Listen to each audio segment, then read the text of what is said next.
Have you ever picked up your phone to do something specific and then be distracted by something entirely different? Then 5-10 minutes goes by and you realize that you've wasted your time being entirely unproductive. It's similar to taking a trip to the grocery store to pick up necessities like eggs and milk, only to walk away with items you have no need for. So why exactly are our phones so captivated? And why do we have this impulse to always check them? The most important apps on our phones, Facebook, Instagram, Snapchat, are designed to capture and hold our attention for as long as possible.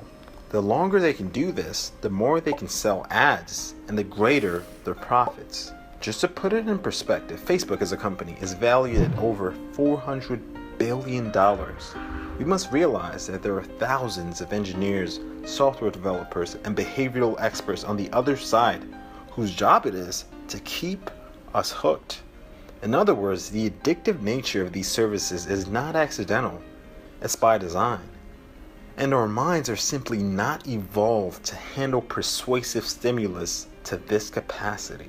Let's think of the tactics that are often employed, whether it's the streaks on Snapchat to the tags on Facebook. These are carefully crafted behavioral exploits. Even autoplay and video suggestions here on YouTube. All of these ploys are attempts by corporations to ratchet up their persuasive tactics. It's all an attempt to grasp your attention to keep those eyeballs on that screen. The second thing to consider is the nature of the human brain. You see, our brains crave dopamine. This is the neurotransmitter associated with pleasurable activities like food, sex, and drugs. Well, our phones are a constant source of dopamine. For instance, when we get a lot of likes on an Instagram picture or replies on a tweet, you feel an instant reward, a feeling of social approval, and humans live for this. And each time we go through this motion, the behavior is reinforced, the habit is further developed through a psychological phenomenon known as variable schedule rewards. This is essentially unpredictability that we find addictive. In fact, dopamine levels have been found to spike when variability is introduced. For example, let's look at Facebook again. Once you start scrolling through that feed, you're never sure what you're gonna find.